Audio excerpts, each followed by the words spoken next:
간사 이나울입니다.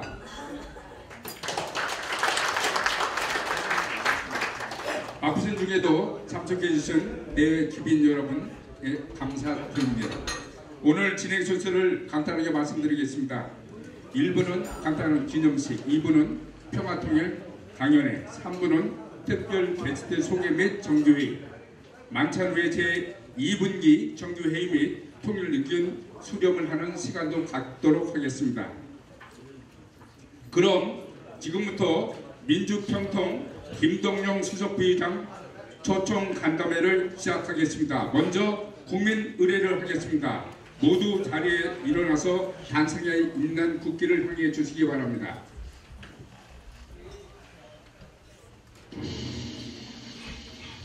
국기에 대한 경례.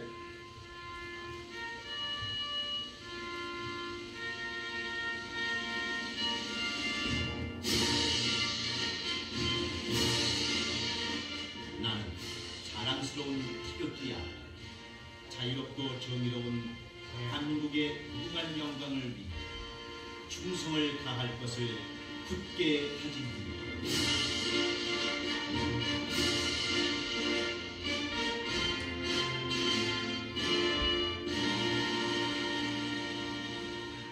바로 다음은 애국가를 제창하겠습니다. 1절을 힘차게 불러주시기 바랍니다.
다음은 미국가가 연주되겠습니다.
이어서 순국 선열과 호국 영령에 대한 음력을 올리겠습니다.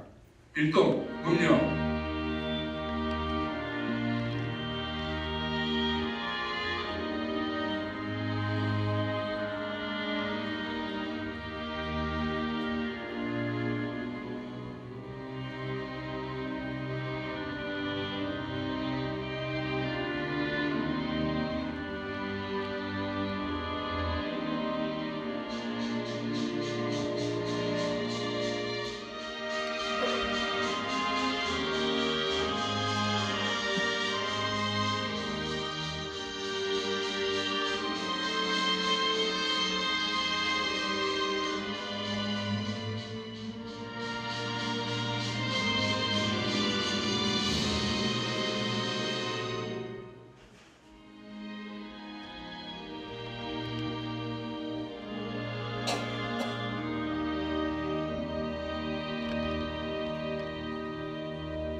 바로 모두 자리에 앉아주시기 바랍니다.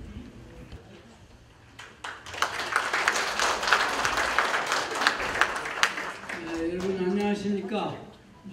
오늘 또 이렇게 건강한 모습으로 다시 만나게 돼서 무척 반갑습니다. 오늘 특히 멀리 한국에서 미국과 남미를 지금 순방 중이신 우리 수석부 의장님과 그 일에 어려운 길 해주신 거 감사하고요. 또 환영합니다. 오늘 노라전 한인 회장님을 위시해서 많은 단체장님 또 우리 평통 임원 위원님들 바쁘신 일정에도 불구하시고 이렇게 와주셔서 자리를 빛내주시니 감사합니다. 오늘 행사에는 우리 수석부 의장님 강연회 그 다음에 2차 정기회의가 있습니다. 여러분 우리 위원님들 한 번 빠지시지 말고 끝까지 2차 정기회의 끝날 때까지 있어주셔서 평통 본부에서 원하는 그 강연 오늘 내용에 대해서 오늘 강연이 아니라 그 설문지가 있습니다만 거기에 대한 여러분의 의견을 수렴하고자 하니 가시지 마시고 끝까지 있어주시기 바랍니다. 여러분 오늘 좋은 시간 되시기 바랍니다. 감사합니다. 다음은 오늘 서울에서 오신 민주평통 김동혁 수석 부의장께서 격려사를 해주시겠습니다. 큰 박수로 우선 수석 부의장을 모시겠습니다.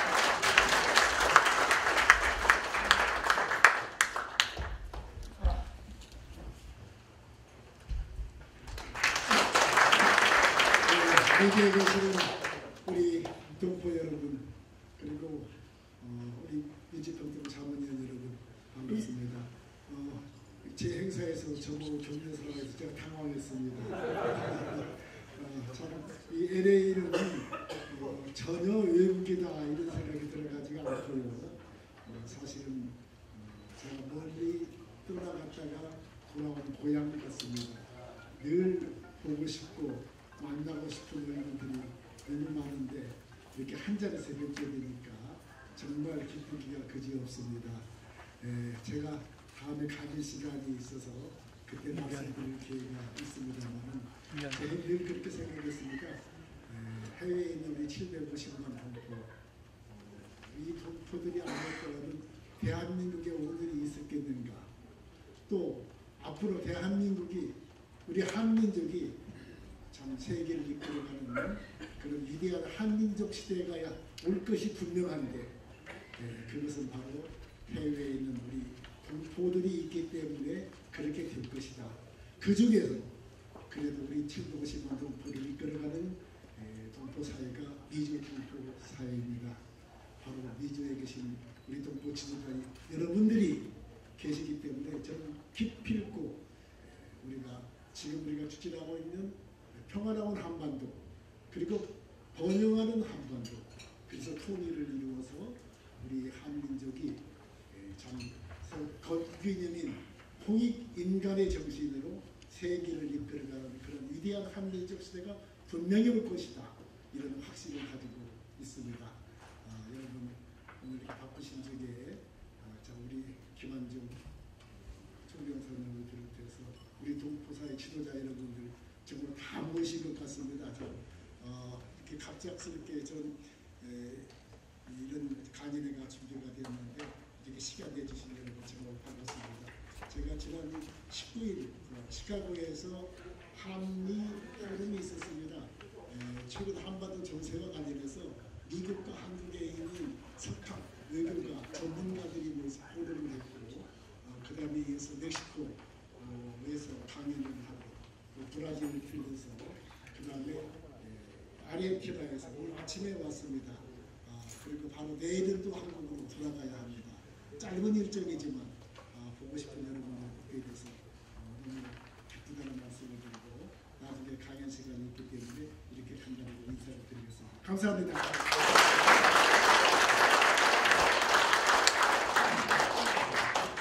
네, 다음은 김한중 LA 총영사께서 축사를 해주시겠습니다.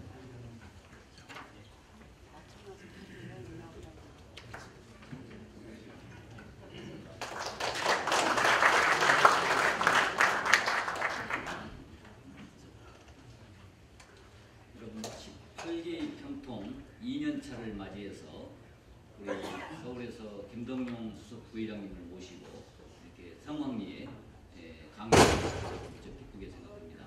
특히 오늘 강연에는 그 한반도 평화를 위한 재외동포의 역할 이러한 제안으로 개최가 되게 됩니다.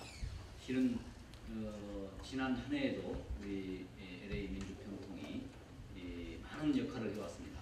특히 그 평화올림픽, 평창올림픽을 계기로 LA에서 이렇게 우리가 그 평화 결의안을 선도적으로 채택을 했고, 이를 계기로 미국 전역에 이러한 평화 결의안을 채택하는 운동이 확산됐었습니다.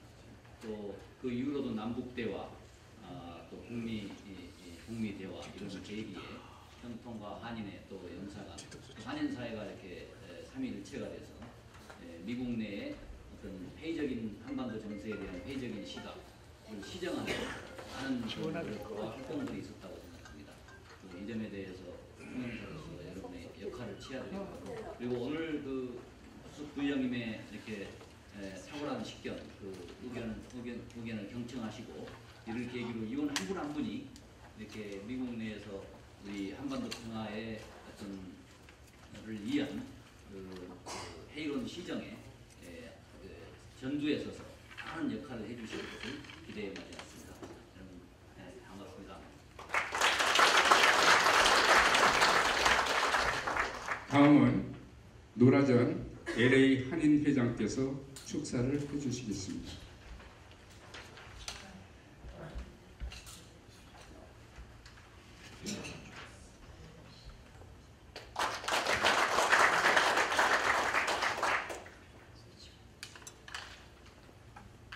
안녕하십니까. LA 한인회장 노라전입니다. 오늘 평화통일 강연회를 위해 LA를 방문해 주신 김동영 수석 부의장님을 로스앤젤레스의 모든 한인 동포를 대표해서 진심으로 환영하며 감사드립니다. 지난해 10월 서울에 있었던 세계 한인회장대회에서 당시에도 통일을 위한 동포사회의 역할이 주제의 하나였습니다. 우리 한민족의 영원인 평화통일에 있어 재외동포의 역할에 대해 심도 깊은 강연회가 오늘 개최됨을 정말 기쁘게 생각합니다. 당시에는 평양 남북정상회담과 북미정상회담까지 성사되어 한반도의 비핵화와 평화통일이 정말 멀지 않았음을 체감하였고, 국민적 관심과 기대가 컸었습니다. 물론 중국, 북한, 한국, 미국, 그리고 그 주변국까지 복잡한 양상의 국제적 정서와 정치는 앞일을 예단하기 어렵지만 우리 모두는 평화 통일이라는 국민적 염원이 실현될 날이 먼지 않음을 느끼고 있습니다. 우리 세대에는 반드시 이루어져야 될 과제라고 믿고 있습니다. 비록 북한의 미사일 발사 등 최근의 돌발적 상황이 매우 실망스럽지만 이럴 때일수록 한미 관계를 더욱 공고히 하고 이를 바탕으로 한반도 비핵화와 평화 정착을 위해 더욱더 힘을 내어야 한다고 생각을 합니다. 오늘 수석 부의장님께서 한미 정부의 한반도 정책과 추진 현황 등 중요한 내용을 전해주실 텐데, 이러한 내용들을 잘 기억하시고 이 여러분들께서 평화 통일을 위해 무엇을 어떻게 할 것인지에 대해 고민해보는 좋은 기회가 되시기를 바랍니다. 끝으로 오늘 강연회를 준비해 주신 민주평통 LA 협의회 서영석 회장님과 강연회를 하실 김동혁 수석 부회장님께 다시 한번 감사드리면서 모든 일정 무사히 마치시고 건강히 귀국하시기를 바랍니다. 대단히 감사합니다.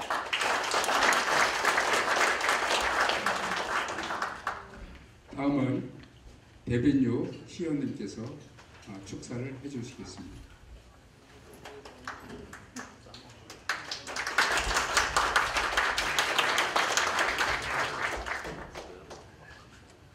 네, 안녕하세요. 저 우리 컨sul 제너럴 김, 우리 한인 회장님 로라 존, 우리 성북 회장님 Dr. 킴, 그리고 특별히 우리 평통 회장님, and also 미국에서는 시의원님 Dr. 서, 너무 큰 인사드립니다. 저 평통 온 지 좀 너무나 오래됐습니다. 너무 죄송하고요. 왜냐면 더 죄송한 게 특별히 저는 평통 회원 3분이나 했었습니다. 저 옛날에 차세대 해서부터 평통 그 멤버 3분 해서 저는 특별히 평통은 거의 10년 전에부터 되게 저한테 그 가까운 단체였고, 저는 특별히 우리 한국 이슈들에서 노스 사우스 코리아 이슈에서도 많이 배웠고, 특별히 2세에서 교포에서 저는 평통에서 한국 가면서 그리고 우리 어르신들한테 많이 우리 North South Korea에서도 많이 배웠습니다. 특별히 우리 통화가 필요하다는 거. 그리고 저 우리 인생 안에 that we hope to see the reunification, a peaceful reunification. 그래서 저희 오늘 참석해서 너무 반갑고요. 그리고 특별히 우리 한국에서 멀리 오신 바이스 체어맨 김동룡 씨한테 저 우리 LA 영어로 해주세요. 우리 LA시에서 저 LA 시티 카운슬하고 우리 LA 시장 대표로 제가 우리 로스앤젤레스 축하 말하면서 서티피케이트를 드리고 싶습니다.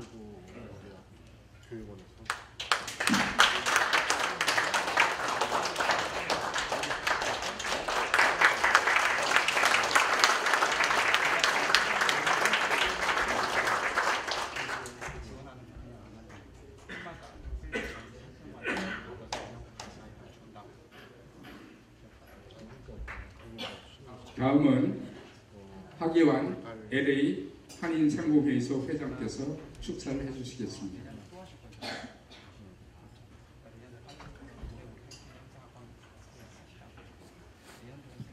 네, 안녕하십니까.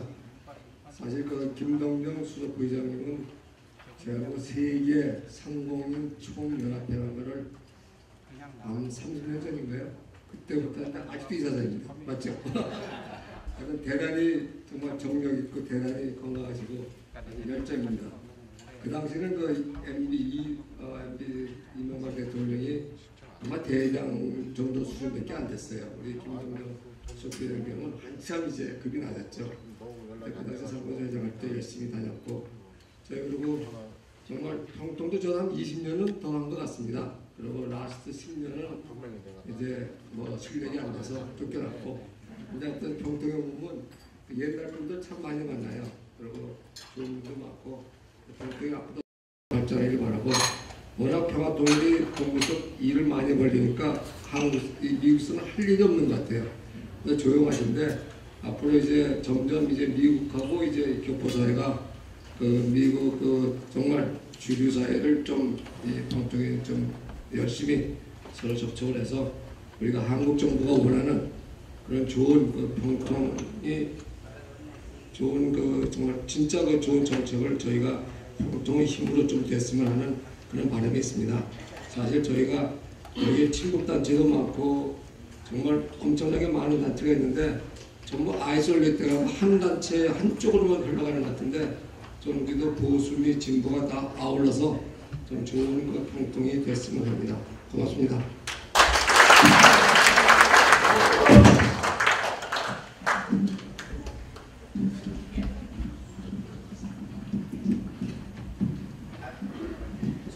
마지막으로 민주평통 OC 샌디에고 협의회 김진모 회장을 대신해서 안영대 초재회장님께서 축사를 해주시겠습니다.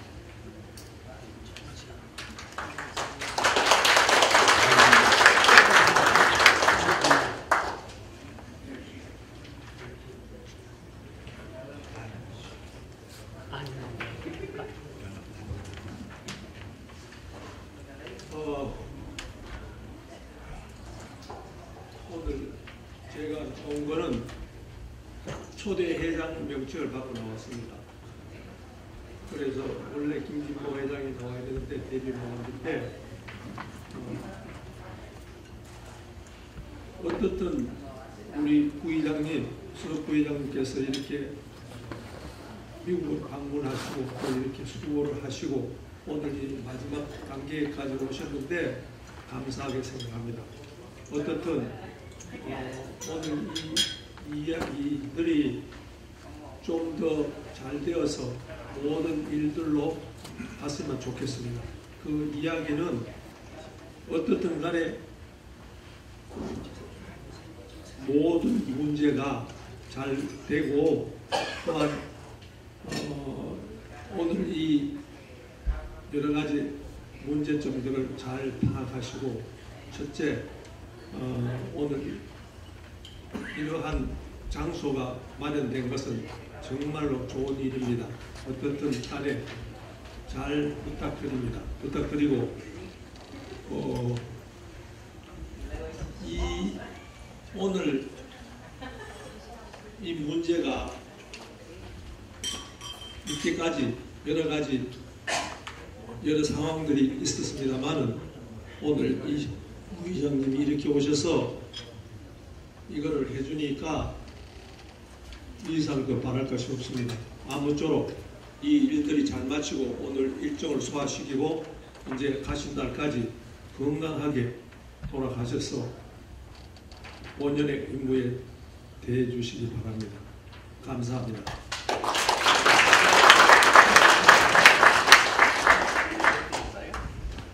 네, 감사합니다. 이상으로 제1부 순서를 마치고 제2부 순서를 민주평통 LA 대협력 박상중 부회장께서 진행 순서를 넘기겠습니다. 2부 사회자 박상준 부회장을 소개하겠습니다. 모두 박수로 맞아주시기 바랍니다. 감사합니다. 네, 이명훈 간사님 수고하셨습니다. 2부 순서를 들어가기 전에 죄송하지만은 강연이기 때문에 혹시 핸드폰이나 좀 진동으로 해주시면 감사드리겠습니다. 함께 걷는 평화의 길, 함께 여는 통일의 문. 오늘 우리는 매우 뜻깊은 날이라고 생각합니다. 오늘 이렇게 뜻깊은 날에 여러분을 모시고 우리 김동영 LA 수석 부회장님의 말씀을 듣는 이 기회가 너무나도 아주 귀한 시간 생각합니다. 우선 강사 소개를 우리 민주평화통일자문회의 LA협의회 종교문과 부회장이신 우리 장병호 부회장께서 나오셔서 양력 소개를 강사 소개를 해드리겠습니다.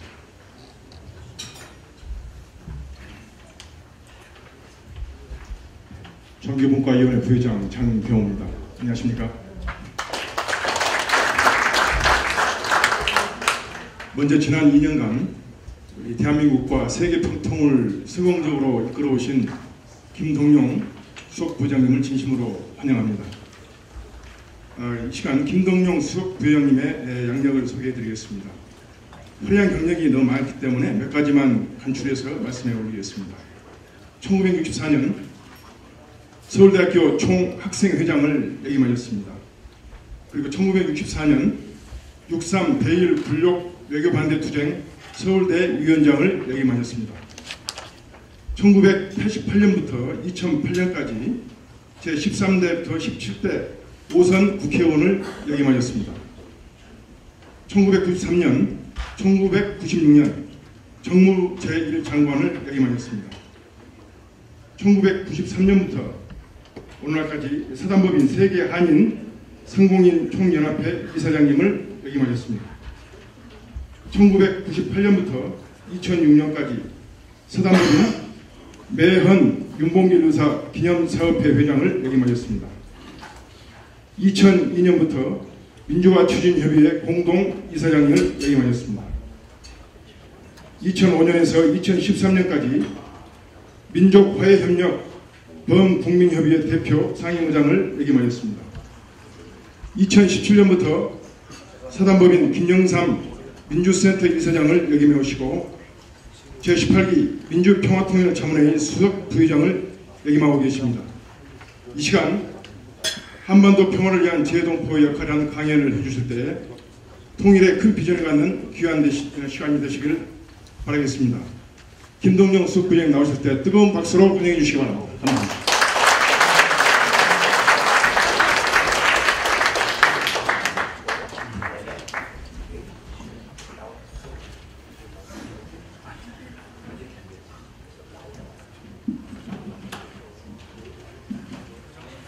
오늘 이런 귀한 자리 마련해 주신 우리 서영석 민주평 LA 협의회장님 감사드립니다. 참 바쁘신 시간 내주신 김한중 총영사님, 그리고 축사를 해주신 노라전 한인회 회장님, 하기환 우리 상공인회 회장님 정말 감사드립니다. 이 자리에는 아주 참 귀한 여러분들이 많이 와 계십니다. 우리 한기영 남가지 교회의 목사님, 그리고 서울시 대한인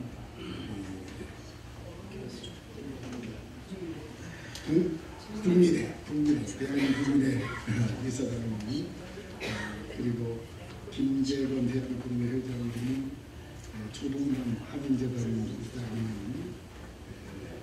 이정희 어린이재단 회장님, 그리고 우리 민주평통을 이끌어 오셨던 임태랑 전 회장님, 이청동 전 회장님, 또 이영석 회장, 노인 회장님도 계시는데요.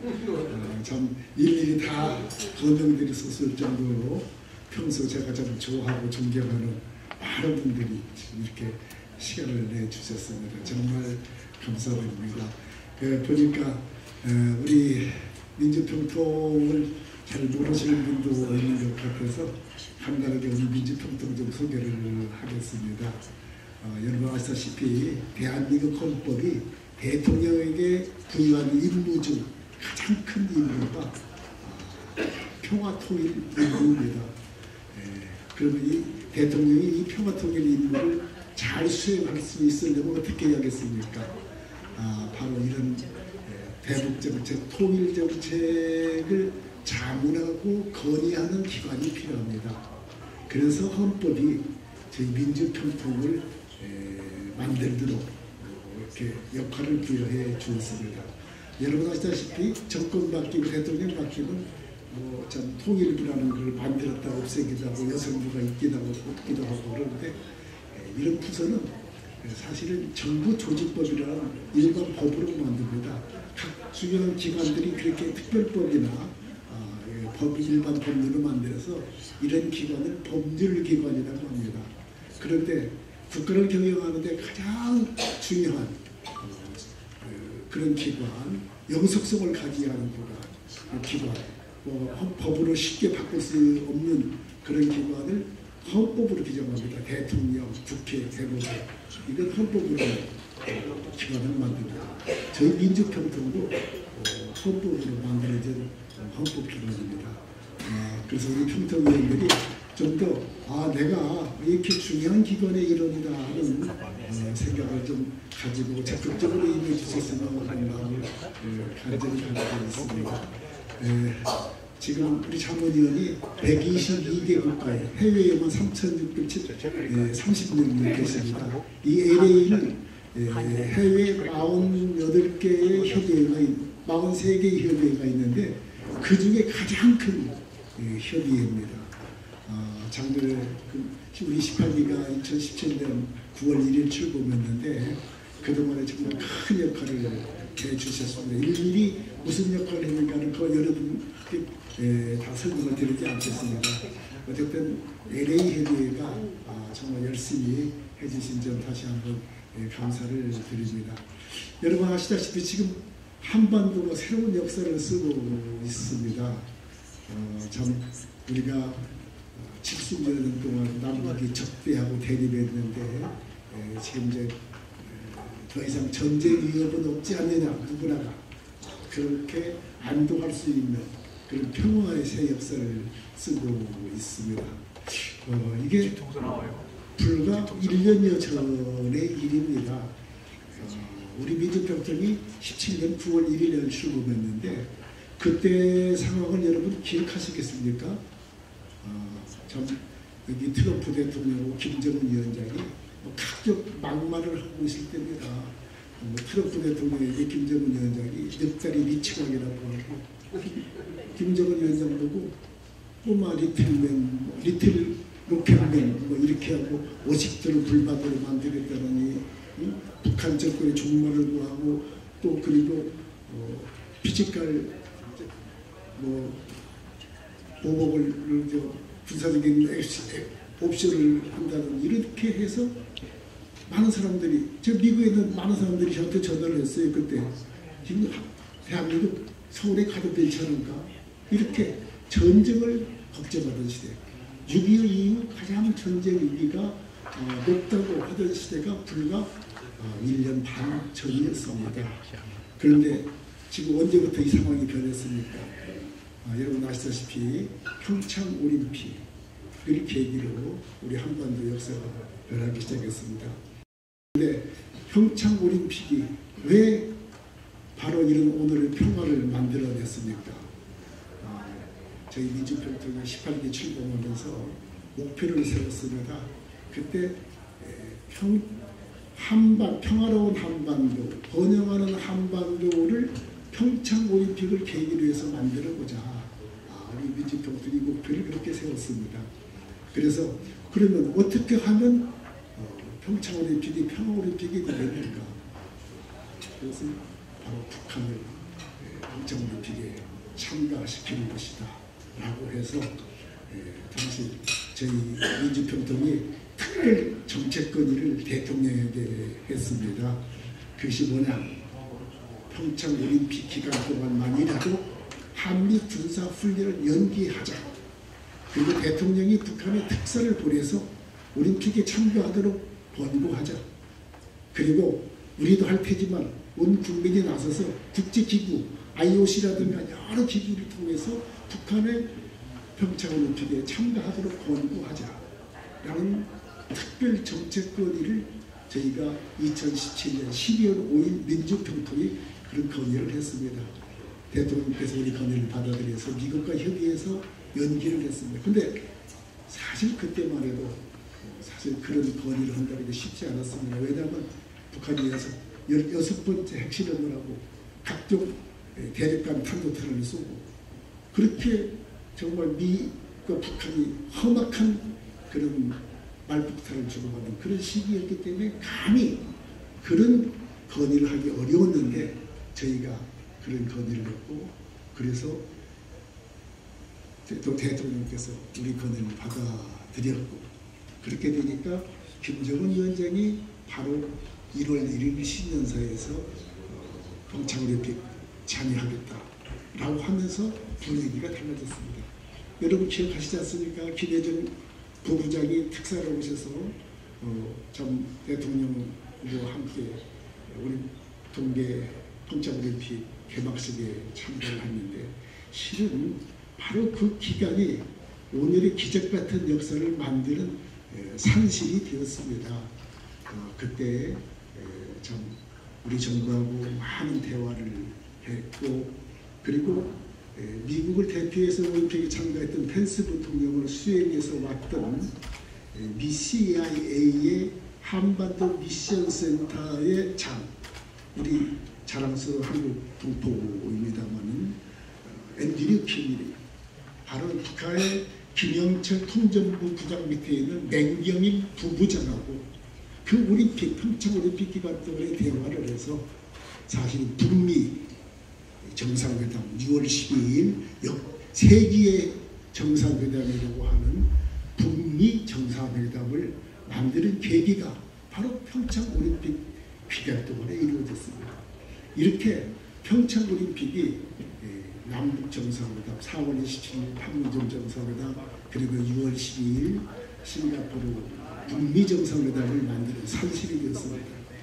그 평창올림픽을 만드는데 우리 민주평통이 큰 역할을 하지 않았습니까?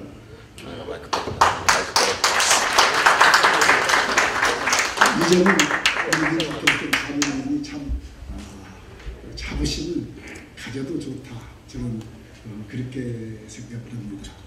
그런데 여러분 4월 27일 판문점 정상회담이 참 오늘의 이 평화로운 시대를 여는 개막하는 출발점이 됐는데 그 회담의 공식 명칭을 혹시 기억하십니까?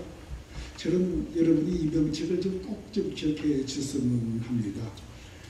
한반도 평화와 번영 그리고 통일을 위한 판문점 선언입니다. 바로 한반도의 평화 그리고 번영, 통일 이렇게 순서적으로 우리 민족이 앞으로 가야 할 방향을 압축적으로 표현한 명칭이 바로 이 판문점 선언의 명칭입니다. 한반도 평화와 번영 그리고 통일을 위한 판문점 선언. 여러분 앞으로 우리가 참 평화로운 한반도를 만들어야 합니다. 그리고 남북이 서로 교류 협력해서 번영하는 한반도를 만들고 최종적으로는 이게 평화 평화 공동체, 경제 공동체, 그 다음에 정치 공동체인 통일로 가자 하는 것이 우리들의 목표라고 저는 생각을 합니다. 판문점선을 위해서 두 정상이 제일 먼저 선언한 것이 이제 더 이상 한반도에 전쟁은 없다라고 선언을 했습니다. 그 이후 얼마나 많은 일이 벌어졌습니까? 지금 9.19 군사 지금 협정이 이루어져서 DMZ가 평화적인 지대가 되고 있고 지금 판문점에 비무장이 이루어져서 자유롭게 지금 관광객들이 드나들 수 있는 그런 시대가 되고 개성에는 여러분 남북 공동 연락사무소가 생기고 이산 가족이 만나고 또 그리고 아시안 게임 같은데 공동으로 입장하고 단일팀을 만들고 이렇게 지금 남북관계가 달라졌습니다. 이제 그런데 여러분 앞서 우리 로나드 회담도 이야기했지만 두 번째 하노이 북미 회담이 노딜 회담으로 합의를 이루어지 모두 끝나서 많은 분들이 걱정을 하고 있습니다. 그러나 우리는 이 시기 정말 새롭게 지금 오늘의 이 상황을 악화시키지 않고 더 진전시키는 그런 기회로 만들어낼 책임이 우리에게 있다고 저는 생각합니다. 아마 제가 판단하기엔 그렇습니다. 김정은 위원장이 사실은 2차 북미 회담을 크게 기대하고 갔던 것 같습니다. 그날 전일날 2월 27일, 28일 이틀 예정되어 있었는데 27일 북한의 노동기관지에 대문짝하게 기사를 썼습니다. 획기적인 북미 정상회담이 열렸다라고 했습니다. 그런데 아무 결론 없이 합의점 없이 끝났습니다. 얼마나 실망이 컸겠습니까? 아마 북한은 연변 핵시설 일부를 포기하는 것을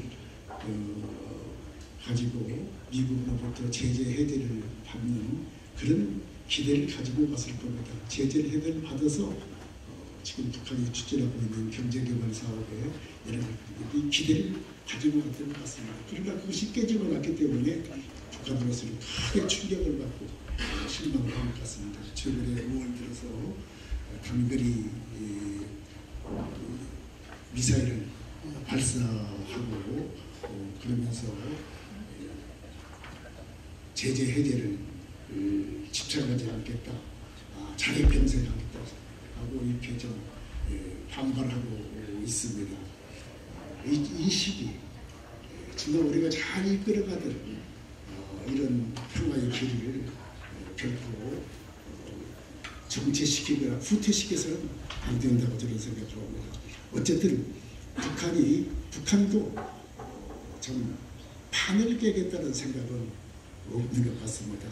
트럼프 대통령도 어쨌든 대화를 이어가겠다는 생각은 분명히 가지고 있기 때문에 북한이 정말 대화를 이탈하거나 또 트럼프 대통령이 선거가 임박하고 또 여러 가지 이란이라든가 베네수엘라 문제도 각종 문제가 있지만은 대화를 후순위로 미루지 않도록 해야 할 것 같습니다. 그뿐만 아니라 북한이 더 이상 긴장을 고조시키거나 도발하지 않도록 관리하는 일이 우리에게 주어진 책무입니다.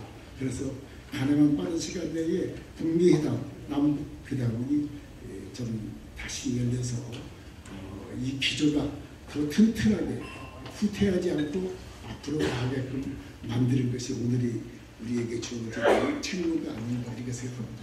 사실 어떤 의미로서는 우리 문 대통령이나 우리 대한민국의 입장이 더 중요해지고 우리 역할이 더 중요해지고 그래서 어떤 앞으로 이 국민을 이끌어가는데 우리의 입장이 더 많이 반영되는 그런 기회가 될 수도 있다. 이것이 우리에게 현재로는 위기 상황으로 올 수도 있겠지만은 우리가 이 시기를 잘 만들어 활용해가고 역전시켜 간다면은 이것이 더 좋은 또 하나의 기회가 될 수 있지 않겠는가 하는 기대를 하면서 또 그렇게 되게 있도록 하기 위해서 우리가 좀 힘을 모아야 하지 않겠는가 하는 것입니다. 저는 무엇보다도 중요한 것은 우리 국민이 먼저 하나로 우리 국민적 합의를 만들어내는 일이 제일 중요하다고 생각합니다. 그 다음에 바로 국제적 협력을 이끌어내는 일이 우리에게 주어진 그 책무가 아닌가 이렇게 생각합니다. 그동안에 LA에 계신 우리 평통위원 여러분이 중심에서 정말 미국의 의회라든가 정부에 많은 영향력을 끼치는 역할, 그런 공공의견을 많이 그런 추진해서 성과를 이루어냈습니다.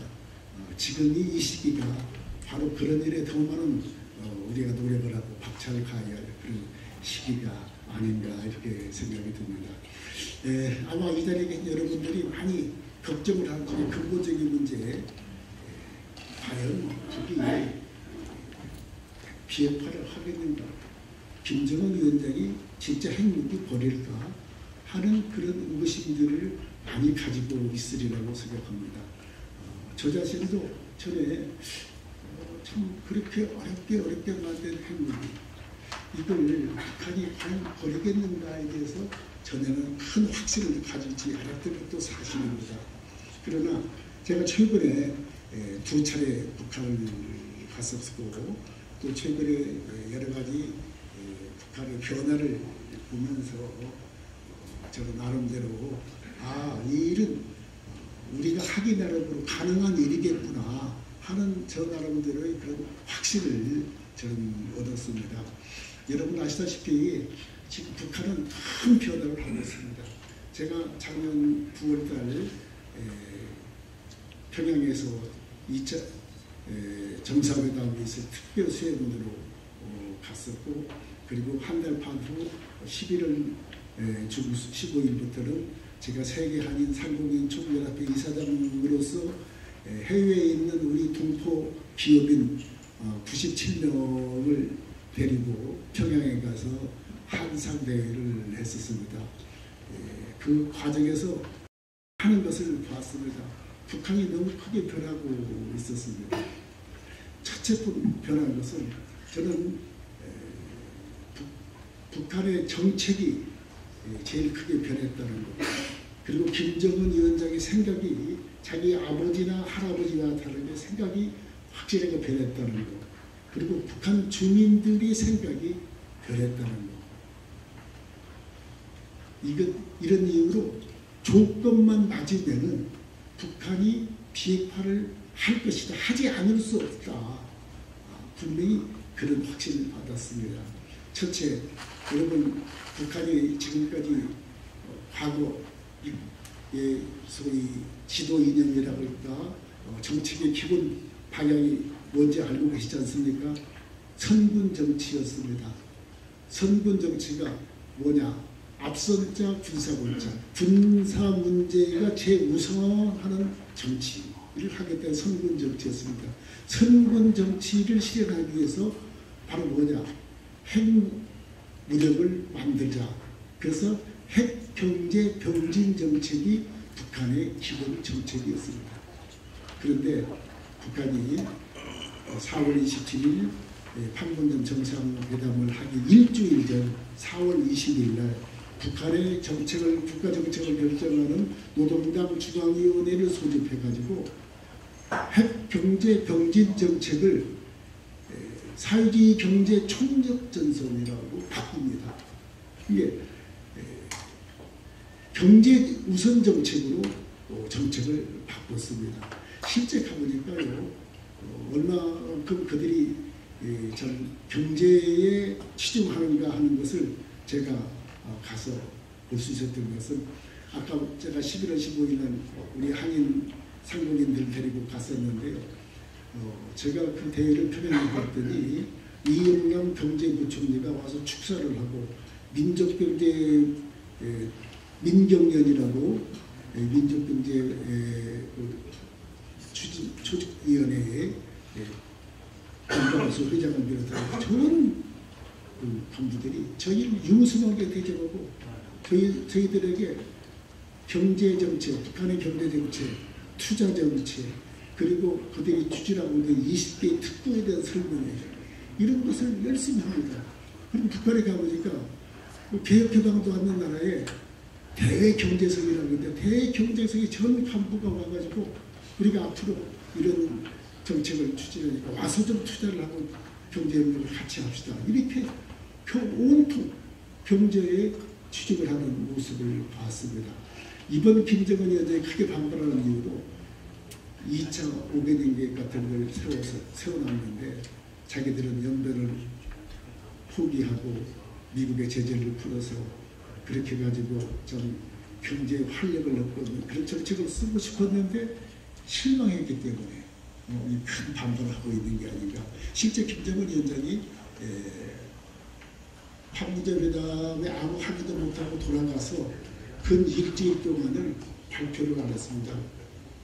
말하자면 북한으로서는 회담에 실패한 것인데, 깨졌다는 말을 참 할 수가 없어 일주일 동안 보도를 안 했습니다. 그런데 김정은 위원장이 그 당시에 각 돌아가서는 군대 시찰이 아니라 주로 공장을 시찰하고 군수 공장에 가서도 그런 연설을 합니다. 이제 군수 공장이 농기구를 만들고 트럭터를 생산하고 그랬으면 좋겠다. 그리고 인민무력석에 국경 창궐의 70주년 기념식에 가서도 군대 보고 전투력을 향상을 한 연설을 하는 게 아니라, 이제는 우리 인민군이 좀 경제 발전을 위해서 한국 단단히 해야 한다. 모든 걸 경제에 추진하고 있는 모습을 볼 때, 이제 북한이 이제 잘 살아보자 하는 생각에 꽉 차 있다는 걸 저희가 알 수가 있었습니다. 우선 김정은 위원장, 많은 사람들이 우리 걱정하는 많은 사람들이 1년 전만, 몇 개월 전만 해도 김정은 위원장이 자기 입으로 비핵화하겠다고 한 일이 있는가? 이렇게 말하는 사람이 많이 있었습니다. 근데 분명하게 김정은 위원장이 금년 1월 1일 신년사에서도 그렇게 이야기합니다. 우리는 핵무기를 만들지도 않고 가지지도 않고 그리고 또 어디에다가 반출하지 않을 것이고, 이런 이야기를 분명하게 하고 있습니다. 그리고 하노이 정상회담 갔을 때 외신 기자들이 김정은 위원장에게 물어봅니다. 정말 당신이 비핵화한 의사가 있는 거요? 그리고 물어보니까 김정은 위원장이 아니 내가 그럴 뜻이 없다고 여기 왜 왔겠어? 이렇게 답변을 합니다.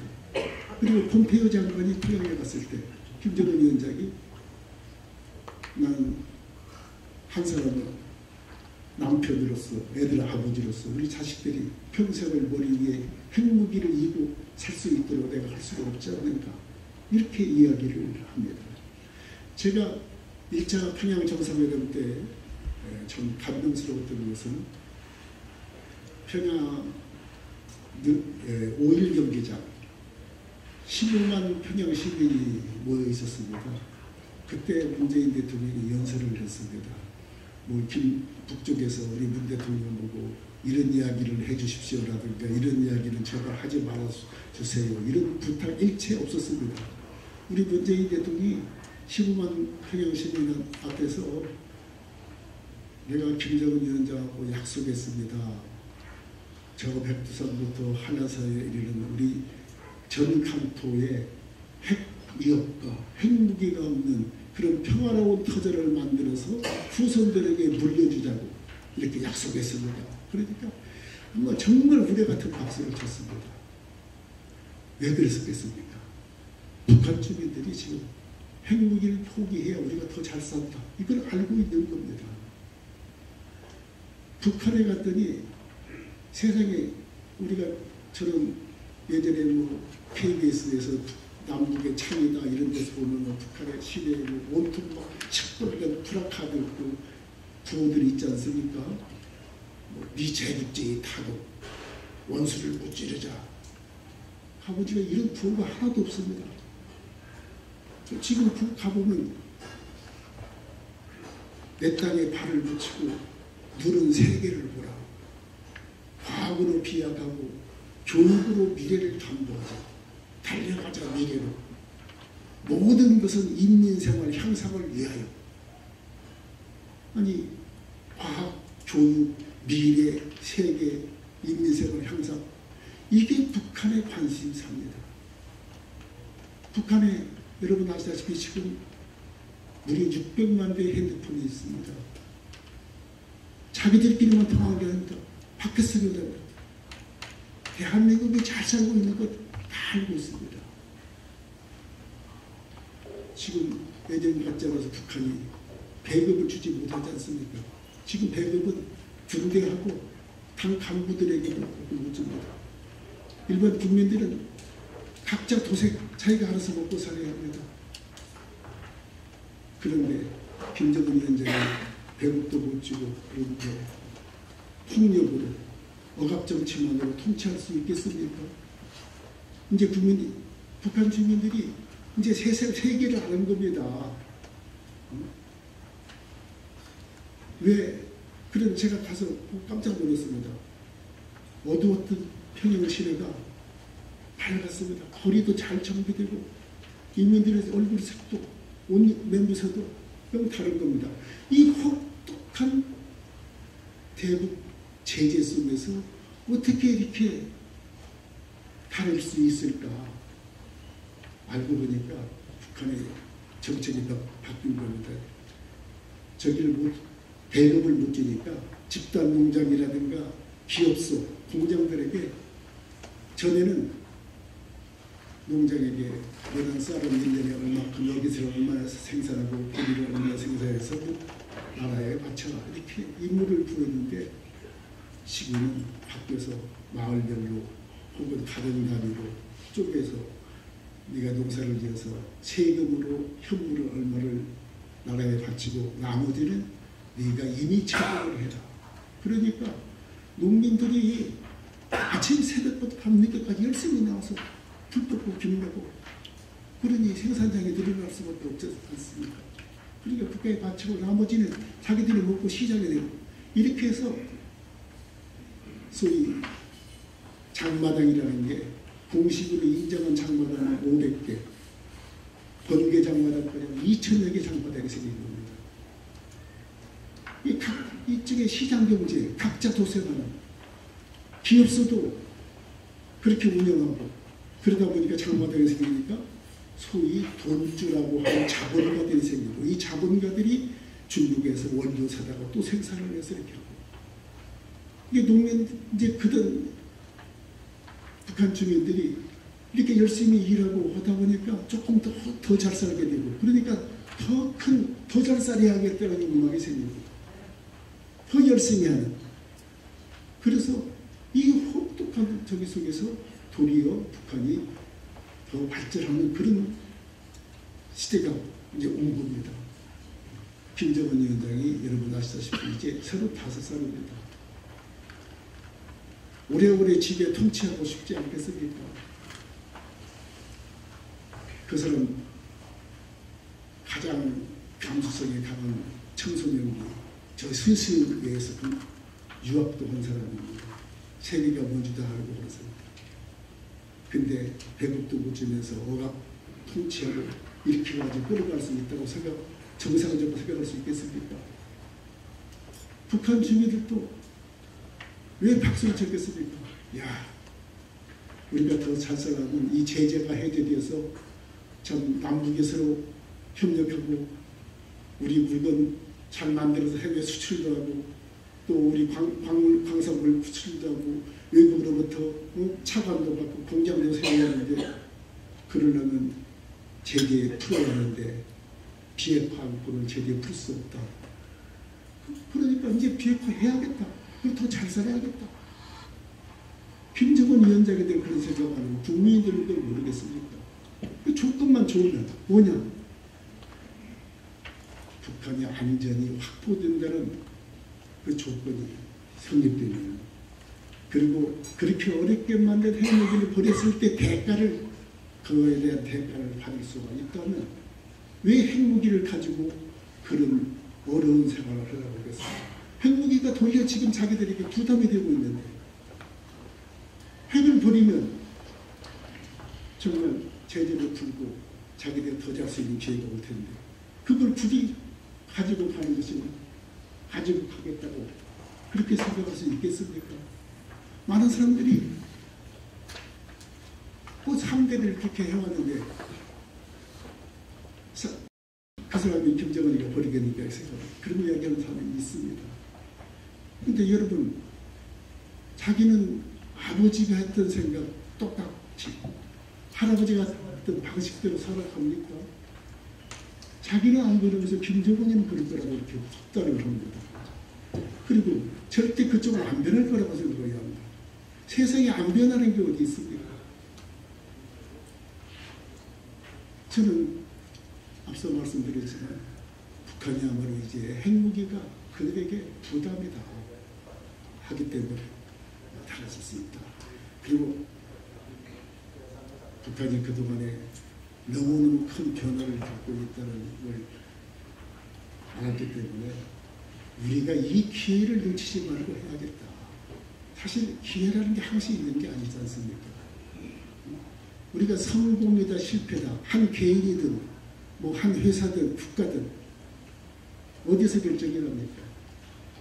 기회가 왔을 때 기회를 잡아서 결실을 맺느냐 못 맺느냐 여기에 따라서 성공과 실패, 발전과 후퇴가 결정이 됩니다. 저는 모처럼 우리에게 기회가 왔다. 저는 우선 트럼프 대통령이 있다는 게 우리에게 기회라고 생각합니다. 저는 트럼프 대통령 정책에 많은 부분 동의하지 못하는 사람입니다. 그런데 여러분 미국의 존경받은 오바마 대통령은 사실 우리 비핵화 문제 관심 그렇게 크게 우선순위가 아니었습니다. 그래서 전략적 인내라는 이름으로 그냥 뒤를 미루고 있었습니다. 그런데 트럼프 대통령이 어쨌든 이걸 해결하겠다고 같이 나섰습니다. 물론 우리 문재인 대통령, 우리 정부가 주도했고 김정은 위원장이 비핵화하겠다고 결단을 내렸고 그런 거기에 트럼프 대통령이 협력했기 때문에 지금 오늘 이런 기회가 왔다고 생각합니다. 미국의 대통령이 다른 대통령이 바뀌면 또 어떤 정책이 나올지 모릅니다. 우리 남쪽의 경우도 똑같습니다. 지난 보수 정권 하에서는 이런 문제, 북 문제 해결하겠다고 했습니다. 해결 정치를 했었습니다. 협력하고 풀겠다고 하는 거 아니었습니다. 저는 이런 기회가 만일 이번 이런 기회를 우리가 놓친다면 정말 또 다시 한번 과거와 같은 그런 시대로 돌아가지 않게 됩니다. 이 기회를 놓치지 말아야겠다. 저는 그런 생각을 가지고 있습니다. 여러분 보십시오. 저 오바마 대통령이 대통령 당선되자마자 핵 없는 세계를 만들자 그러면서 당시 이란 핵 문제를 해결하겠다고 나섰습니다. 그래가지고 핵 합의를 5개국 UN 5개국하고 독일 6나라하고 합쳐 이란 핵 합의를 이뤄가지고 노벨 평화상을 받았습니다. 근데 이란은 여러분 북한하고 비교가 안 돼요. 이란은 한 번도 핵실험도 해본 일이 없고 핵물질도 가진 일이 없습니다. 단 한 가지 그렇게 가질 위험성이 있다는 거하고 이란이 사실상 탄도미사일을 가지고 있기 때문에 만일 핵까지 가졌다면 이건 큰 문제다. 그래서 이란 핵 합의를 해서 참 일을 나왔는데 트럼프 대통령이 지금 그렇게 깼지 않습니까? 그리고 이란도 이제 거기에 대해서 대응해가지고 자기들도 그러는 이탈하겠다는 협박을 하고 있어서 지금 이란 주변이 지금 전운이 감돌고 있습니다. 그런 일에도 오바마 대통령을 평화사를 받았는데 만일 우리 비핵화하고 한반도 비핵화가 이제 이루어지면 이거야말로 그거 비교할 수 없는 문제거든요. 그리고 저는 그렇게 생각합니다. 우리 5천년 역사에 지금 우리가 이만큼 중요한 일을 하고 있을 때가 있었는가. 물론 여러 가지 역사학자들은 그렇게 이야기합니다. 오천의 역사 때문에 우리 900번이나 침략을 받고 위기를 많이 겪고 그리고 중요한 결정을 100여 차례 했다고 합니다. 그런데 대부분의 결정이 뭐냐? 우리가 한때는 단분이 나라 세울 때는 여러분 아시다시피 저 만주, 벌판, 동북, 삼성이 크다란 나라를 만들어가지고 하는데 침략을 받으려고 점점 후퇴하고 위축되고 해가지고 한반도에 와서 지금 여기서 반쪽짜리 나라를 가지고 분단된 나라를 가지고 있는데 그때 우리 중요한 결정이라는 게 기껏 해봐야 우리가 위기를 어떻게 하면 벗어날까 하는 것들이었습니다. 대부분이. 우리가 뭐 자랑스럽게 하는 뭐 살수 싸움이라든가 대척을 했다든가 뭐 안시성 싸움에 승리했다든가 그게 뭡니까? 우리가 앞으로 나아가고 발전해 나가는 그런 역사가 아니라 침략받아가지고 이겨냈다, 물리쳤다 그런 것들입니다. 우리가 역사에서 수많은 고민을 했던 결정들 뭐 임진왜란이라든가 아니면 뭐 병자호란 뭐 항몽 40년 이런 것들이라는 게 위기를 모면하기 위한 그런 것들이었습니다. 그런데 지금 우리는 물론 분단이라는 위기를 해결하고 통일로 가고 또 비핵화를 해가지고 우리 남북의 문제뿐만 아니라 동북아 질서를 바꾸고 세계 평화를 만들고 우리가 처음으로 이 세계적인 일, 이 지역 전반에 관한 일을 바꾸는 일을 하고 있는 겁니다. 정말 우리가 이 위대한 일을 역사상 5천년 역사상 이렇게 중대한 일을 해본 일이 없습니다. 그런데 이 기회를 놓쳐서야 되겠습니까? 기회라는 게 항상 오는 거 아니지 않습니까? 우리가 참 통일 이야기하면 독일 이야기를 많이 합니다. 근데 여러분 독일이라는 나라가 어떻게 통일을 이뤘습니까?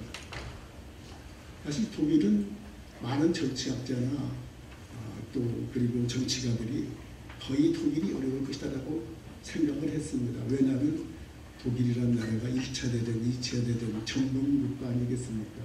그래서 유럽은 강한 독일이라는 것이 항상 위태로운 존재였습니다. 그래서 2차 대전 이후에 독일을 분단을 했는데 그렇기 때문에 독일이 통일하기는 어려울 것이다라고 다들 그렇게 예측을 했었습니다. 독일의 통일을 이뤘던 소위 동방정책 이걸 실행한 빌리 브란트라는 분이 우리 한국에 왔습니다. 여러분 독일이 1989년 11월 9일 날 베를린 장벽이 무너지면서 갑작스럽게 통일이 되지 않았습니까? 우리가 보기엔 갑작스럽게 통일했습니다. 그런데 그 브란트 대통령이 베를린 장벽이 무너지기 2주 전에 한국에 왔었습니다. 2주 전에. 독일 통일의 아버지라고 하는 브란트가 한국에 와서 기자들이 질문을 했습니다. 독일은 언제쯤 통일될 것 같습니까? 그랬더니 브란트 수상이 말하기를 글쎄요. 통일이 되느냐 뭐 한국이 뭔지 되지 독일이 되겠습니까? 그랬는데 베를린 장벽이 무너지고 그 틈새를 독일이 잘 활용해가지고 통일을 이루었습니다. 물론 독일이 많은 준비를 했습니다. 동서 기본 조약을 맺기도 하고 그다음에 뭐 정당 사회단체가 동독하고 많은 교류를 하고 접촉을 통해서 동쪽을 변화시키자. 그래가지고 뭐 심지어 동독에 있는 정치국을 돈 주고 사오기도 하고 그런 적을 많이 했습니다. 그리고 유럽에 안정을 시키기 위해서 우리가 진실로 독일이 반성하는 모습을 보이지 않았습니까? 브란트 수상 같은 분이 체코에 가가지고 유대인 학살 기념탑 앞에서 무릎 꿇고 사죄하고 그래서 반성하는 독일의 모습을 보이고 그리고 그런 많은 변화를 했기 때문에 됐습니다만 어쨌든 독일은 기회가 왔을 때 기회를 잡은 겁니다. 베를린 장벽이 무너졌을 때 그 기회를 통일을 연결시켰는데 브란트 수상이 했던 동방정책을 실은 다음 정권, 기민당 정권이 정권을 잡아서도 그대로 그 통일정책을 다 합니다. 독일은 통일부가 없었습니다. 통일정책을 외교부가 했는데 외교부 장관이 1974년부터 통일될 때 92년까지 18년 동안 무려 한 사람, 겐셔라는 장관이었습니다. 근데 겐셔는 독일의 조그만 정당, 자유당이라는 당의 당 총재였습니다. 근데 독일이라는 나라는 항상 연립정부를 만들기 때문에 그 겐시라는 장관은 연립정부에 참여하면서 외교부 장관을 18년을 했습니다. 그렇게 연속성 있는 통일 정책을 했던 거죠. 정권이 바뀌어도 어느 정권이 바뀌어도 좀 지속 가능한 그런 연속적인 그런 통일 정책을 했는데 기회가 왔을 때 그 기회를 움켜잡은 겁니다. 겐시라는 장관이 통일됐을 때의 그 상황을 극적으로 이렇게 표현합니다. 독일이 그동안 40년 동안은 하늘에 먹구름이 끼어 있어서 통일이라는 별을 우리가 볼 수가 없었는데 어느 날 보니까 구름이 흩어지기 시작하더라. 그때 우리는 놓치지 않고 그 별을 움켜잡았다. 이렇게 이야기합니다. 바로 기회입니다. 물론 준비해야죠. 독일같이 꾸준한 준비. 그래가지고 기회가 왔을 때 움켜잡아야 합니다. 저는 지금이 우리가 기회가 온 게 아닌가. 이 기회를 놓치지 말아야 한다. 저는 그렇게 생각을 합니다. 그렇게 해서 뭐냐? 앞서 말씀드리고 우리 국민이 소위 이 통일이라는 문제, 평화라는 문제, 번영이라는 문제의 뜻을 같이 하고 국제사회의 협력을 얻어내는 일을 합니다. 미주에 계신 여러분이 제일 중요한 나라, 우리에게 지금 제일 비핵화라든가 통일이 중요한 나라 미국 아니겠습니까? 미국의 의회를 상대로, 정부를 상대로, 시민사회, 언론을 상대로 우리가 역할을 소위 말해서 민간 외교관으로서 공동 외교를 해야 합니다. 그래서 그런 일을 우리가 해내야 합니다. 많은 분들이 아니 저 남북관계가 빨리 가면 안 됐잖아. 한미 동맹에 차질을 두고 또 공조가 깨어질 위험성이 있지 않는가 이런 걱정을 하는 분들이 많이 있습니다. 물론 걱정을 해야죠. 우리 한국, 대한민국 안보, 외교 모든 문제에서 한미 동맹이 가장 중요한 핵심이죠. 깨져서는 안 되죠. 그러나 한미와 동맹 관계에 있지만은 한국의 국가 이익과 미국의 국가 이익이 항시 같을 수는 없지 않습니까?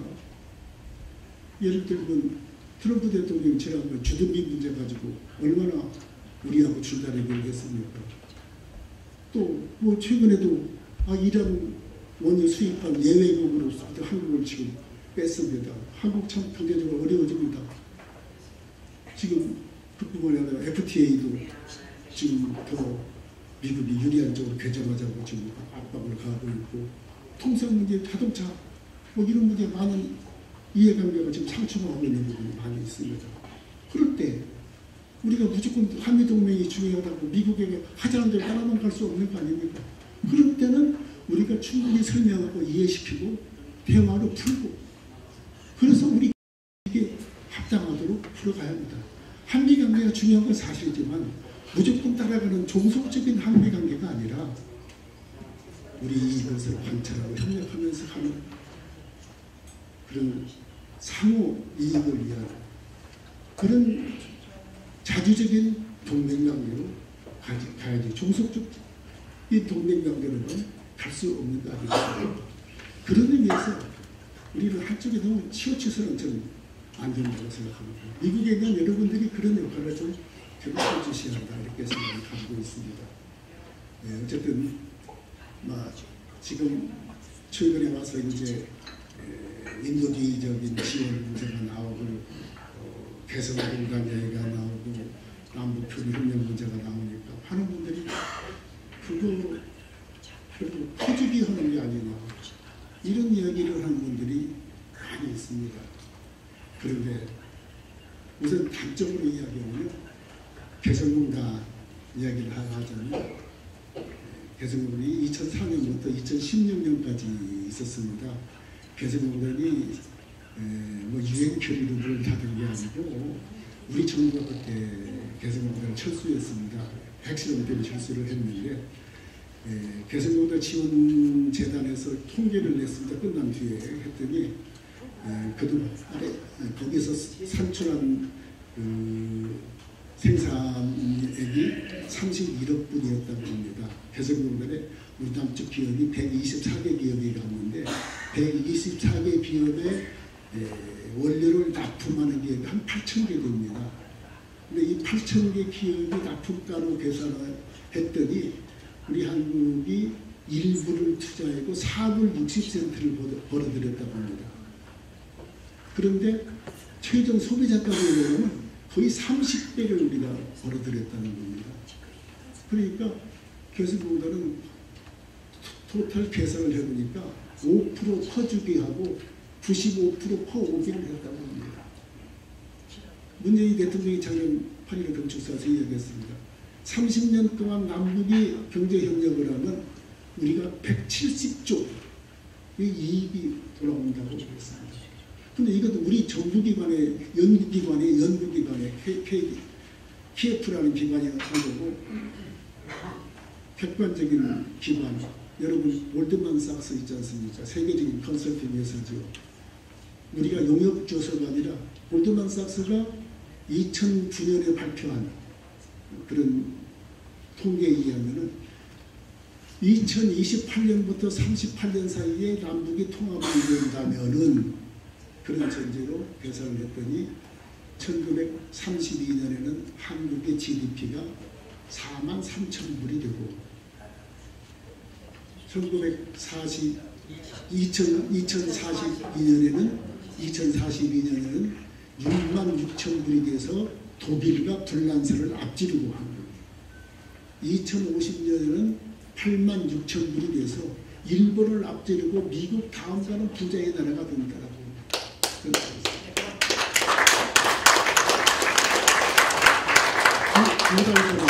두 달 전에 세계적으로 지금 가장 최고의 투자가라고 하는 짐 로저스, 여러분 조지 소로스하고 워렌 버핏, 짐 로저스 이 세 사람이 세계 최고의 투자가라고 하지 않습니까? 근데 짐 로저스가 뭐라고 했냐? 내가 앞으로 전 재산을 북한에 투자하겠다고 했어요. 짐 로저스는 누구냐면 중국이 개혁개방 할 때 야 여기다 투자하면 돈 벌겠다 해가지고 조지 소로스하고 퀀텀 펀드라는 걸 만들어가지고 투자를 해서 10년 만에 4,200%의 수익을 올린 대박을 친 사람입니다.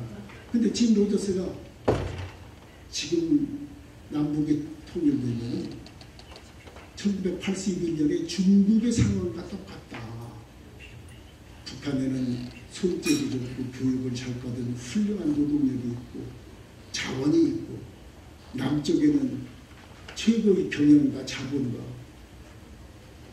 경영과 이런 사람이 있어서 한반도가 세계에서 가장 주목받는 나라가 될 것이다. 이렇게 전망을 하고 있습니다. 실제 트럼프 대통령도 뭐 북한 꼬시기 위해서 그런지를 몰라도 야 북한이 비핵화를 이루면 경제 강국이 될 것이다. 그리고 북한은 이제 새로운 다른 종류의 로켓, 경제 로켓을 쏘는 나라가 될 것이다.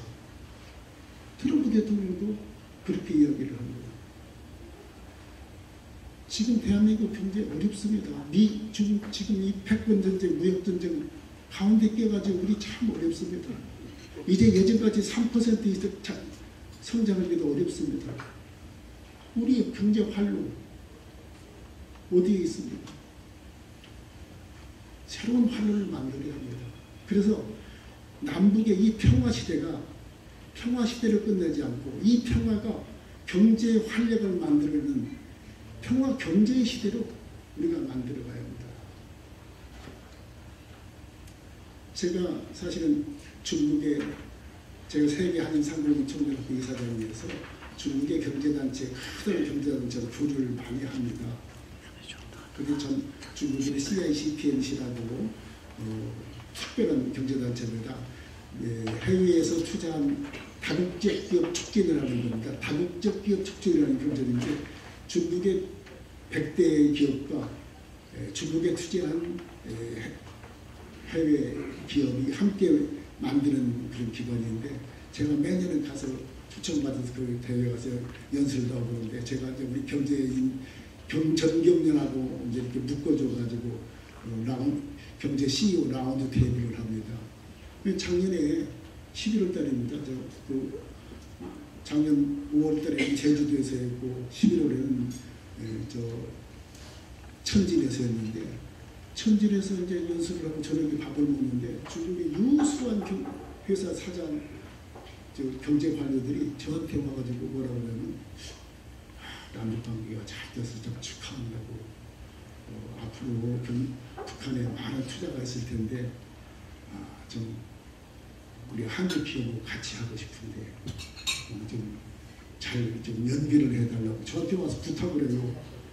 북한 사람들이 아니 중국 기업인들이 북한의 시장이 열리고 경제개발 계획이 이루어지고 그 외국의 투자가 이루어지고 그러면 우리 생각에는 중국이가 독점할 거라고 생각하시죠? 중국 사람이 아닙니다. 북한 사람들이 중국 저희들 싫어해서 안 줄 거다. 우리 한국 기업 붙들어야 한국 잡을 수 있다. 중국 기업을 그렇게 생각합니다. 만약 북한이 정말 앞으로 정말 비핵화를 이루어가지고 제재가 풀리고 뭐 세계은행이라든가 IMF라든가 뭐 AIIB라든가 이런 데 투자를 하고 이러면 북한이 지금 기업 경영할 능력이 있습니까? 시장 경제가 뭔지도 모릅니다. 일본 사람들이 나오겠습니까? 중국 사람들이 자기들이 아니고 한국이 갈 거다 이렇게 중국 사람들이 생각합니다. 지금 우리 이 경제를 풀어나가는 방법 뚜렷한 방법이 없습니다. 저는 어쨌든 우리가 이 모처럼 본 이 기회를 놓치지 말고 간다면 저는 늘 제가 그런 이야기를 했습니다. 저는 21세기는 위대한 한민족 시대가 온다고 늘 제가 그런 주장을 했는데 진짜 그런 시대가 먼 시대가 아니라 바로 앞으로 올 것이다. 저는 그렇게 생각합니다.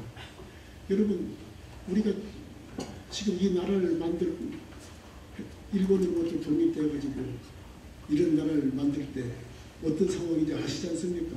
1945년, 48년 정부 수립할 때 우리 국민 소득이 저 아프리카 가나라는 나라보다도 더 못한 90불의 나라였습니다.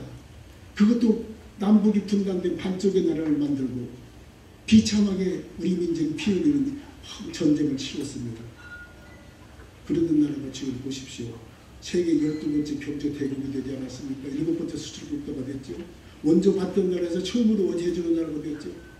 지구상에 2차 세계대전 이후에 새롭게 탄생한 나라가 무려 140여 개 나라가 있는데 그 140여 개 나라 중에서 유일하게 완전한 비핵, 완전한 산업화와 완전한 민주화를 이룬 단 하나의 나라가 대한민국입니다. 왜 이런 일이 가능했겠습니까?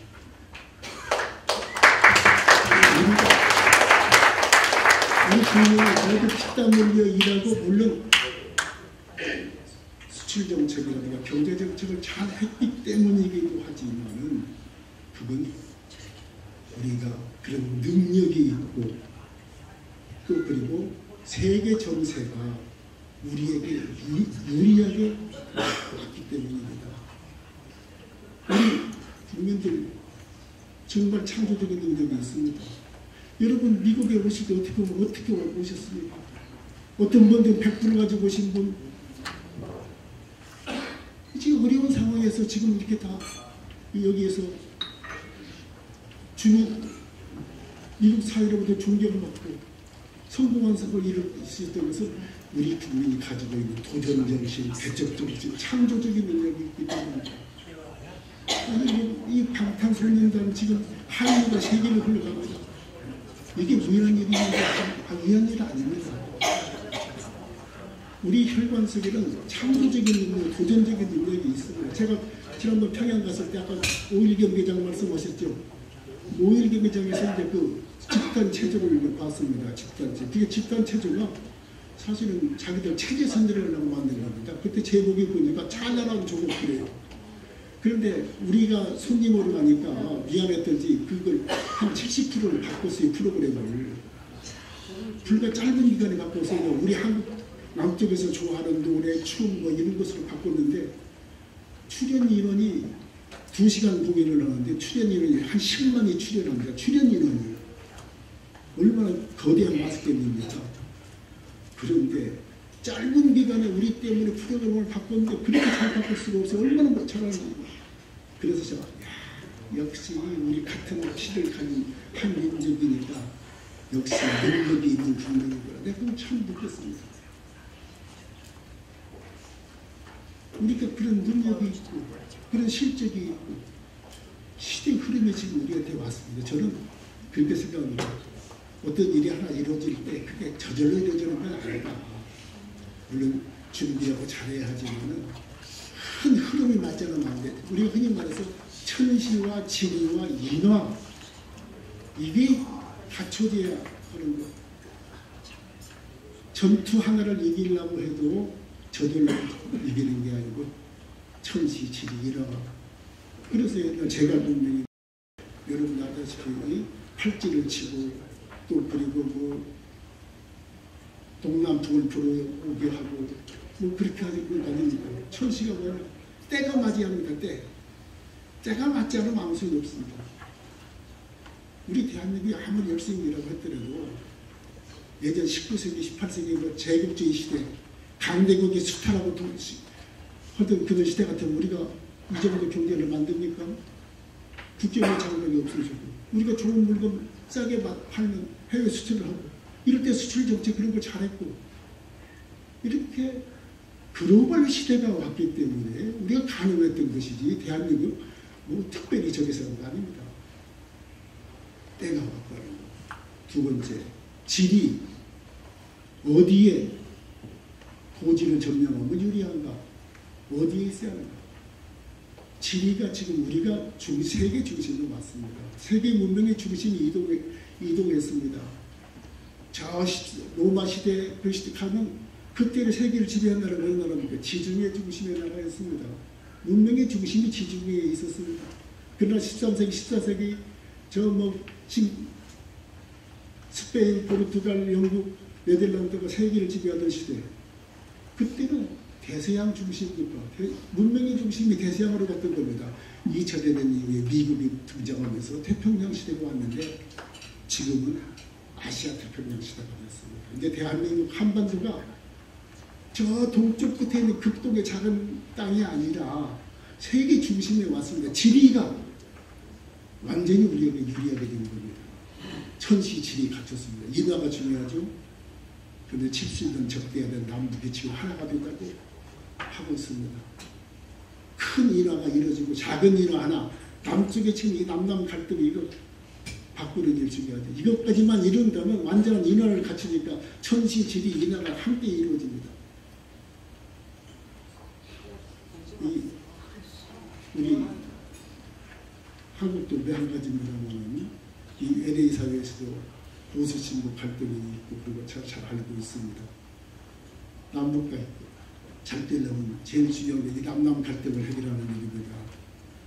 저는 남북관계 출구도 남남 갈등이고 입구도 남남 갈등이라고 생각합니다. 어쨌든 인화, 국민적 화합이 이루어지는 게 중요합니다. 그래서 이제 우리가 조금은 더 뜻을 모은다면 이 작은 인화가 큰 인화하고 결합하고 그렇게 되면 천시와 지리는 갖춰져 있기 때문에 그리고 우리 민족이 그런 능력이 있고 창조적인 능력이 있고 실적도 있기 때문에 저는 이루어진다. 더 한 가지 중요한 건 우리가 자격도 갖췄다고 저는 늘 생각합니다. 무슨 자격이냐? 여러분 우리 건국이라고 아시죠? 홍익인간. 홍익인간이 뭡니까? 넓은 자, 이익이나 수익자. 우리나라가 당군이 나라 세울 때 강대국이 돼서 다른 나라를 지배하는 나라 만들자 그런 게 아니었습니다. 부자 나라 만드는 게 아닙니다. 이익을 인간 세계, 인류에게 주는, 널리 주는 그런 나라를 만들자고 했습니다. 이렇게 훌륭한 건국이념 가진 국가와 민족이 어디 있습니까?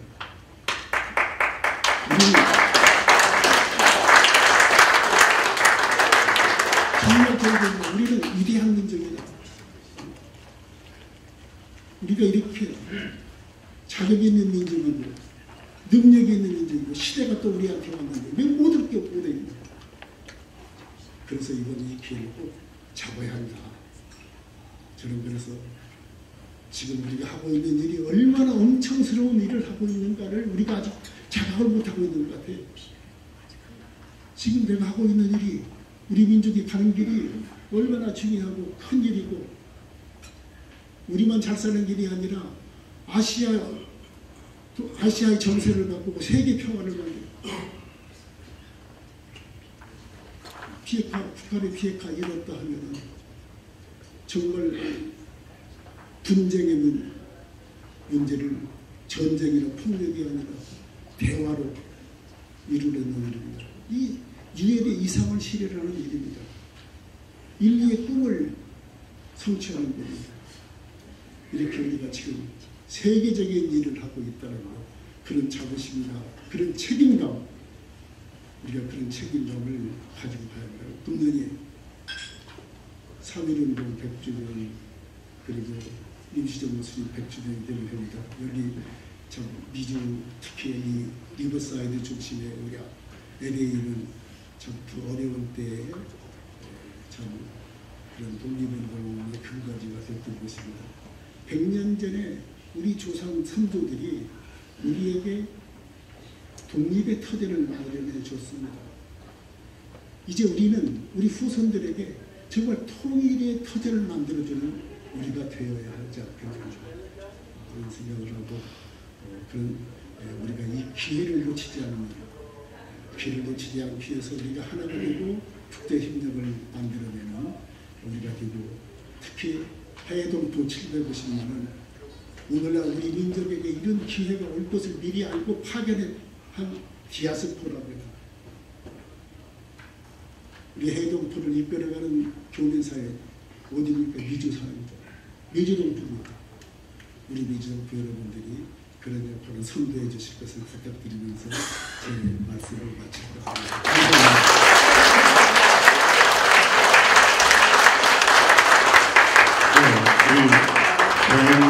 우리 국민의 그 자긍심을 이끌어주시는 명강을 해주신 우리 수석부회장님께 그 정도 박수가 꼭 모자라고 다시 한번 큰 박수 부탁드리겠습니다. 시간 관계상 질의응답은 딱 한두 분 받겠는데요. 혹시 질의응답 있으시면 없으시면 넘어가도록 하겠습니다.